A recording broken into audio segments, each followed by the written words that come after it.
पाकिस्तान के बाद बात अब चीन की चालबाजी की। चीन एक बार फिर से दादागिरी पर उतर आया है। लद्दाख में पहले भारतीय सैनिकों से उसके सैनिकों की भिड़ंत हुई, फिर उसने देखते ही देखते उनकी भारी तैनाती कर दी। यही नहीं, पक्के टेंट लगाए और भारी ट्रकों की आवाजाही भी शुरू हो गई। बंकर तक बनाने यहां पर शुरू किए गए। चीन की हरकतों को सैटेलाइट कैमरे ने कैद कर लिया है। अब जहां भी चीन की नजर है, उसके हिंदुस्तान को पूरी खबर है।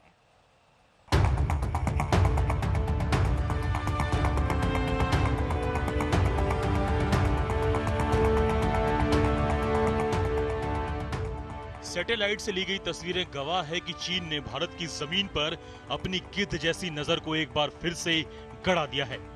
चीन ने लद्दाख के 3 अलग अलग इलाकों में भारतीय सीमा के उस पार हजारों सैनिकों को तैनात कर दिया है। लेकिन सबसे जबरदस्त टकराव इस गलवा नदी के इलाके को लेकर जारी है। लद्दाख में ये इलाका भारत का है। भारत इस इलाके में सड़क बनाने का काम कर रहा है। ऐसा करने का उसे पूरा अधिकार है, लेकिन ये बात चीन को नागवार गुजरी। उसने देखते ही देखते इस इलाके में कैंप बनाने शुरू कर दिए। यही नहीं, करीब 1000 सैनिकों को भी तैनात कर दिया। चीन का कैंप सैटेलाइट से ली गई तस्वीरों में दिख रहा है।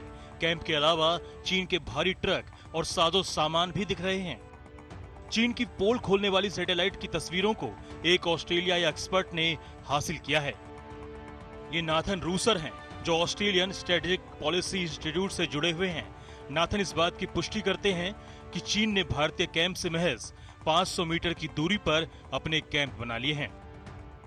The Galwan Valley, there's been 3, perhaps 4 encampments set up, including one which is probably exactly on the line of control. It's about 500 meters away from the nearest Indian encampment, and it basically, it's a small camp of maybe a platoon of not more than 10 or 12 tents, but essentially, it's sitting almost exactly on the line of actual control between Chinese forces and Indian forces. सुना आपने, चीन किस कदर दादागिरी पर उतर आया है गलवा इलाके में, जहां ऐसे हालात हैं कि चीन वास्तविक नियंत्रण रेखा पर आकर बैठ गया है और अब भारत के सैनिक चीन के सैनिकों की आंखों में आंखें डालकर खड़े हैं।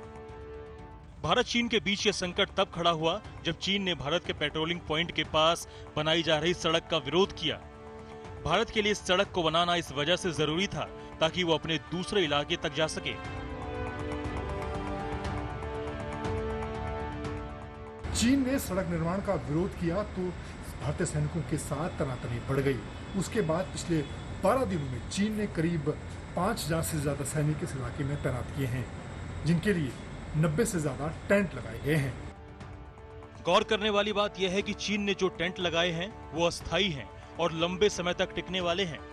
इसके अलावा वो भारी ट्रक और निर्माण के सामान लेकर आया है। इससे साफ होता है कि वो इतनी जल्दी यहाँ से जाने का इरादा नहीं रखता है। इस वजह से ही भारतीय सेना ने भी अपनी तैयारी मुकम्मल तौर पर शुरू कर दी है। लद्दाख में चीन से तनाव वाले इलाकों में सैनिकों को भेजा जा रहा है ताकि चीन की किसी भी हरकत का मुंह तोड़ जवाब दिया जा सके। मंजीत नेगी, दिल्ली, आज तक।